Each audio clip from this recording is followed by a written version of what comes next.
Hey guys, welcome back to my channel. In today's video, I'm going to show you how to enable biometric login on Instagram. First, open the Instagram app on your phone. Now tap the profile icon in the bottom right corner. Then tap on setting and privacy or three dot.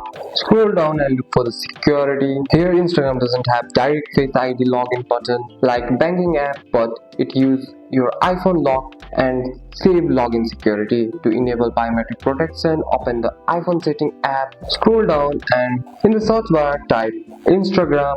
Now tap Face ID and turn it on. This allows Instagram to use your Face ID when opening the app or accessing saved login. For extra protection, you can also lock Instagram using your iPhone's app lock feature. Just use same time. Select Instagram and tap on required Face ID. Now whenever someone tries to open Instagram on your phone, they will need your Face ID or Touch ID. This keeps your message, photo and account private. And that's it. That's all for today's video, guys. If you found this video helpful, drop a like and subscribe for more videos. Thanks for watching. See you in the next one.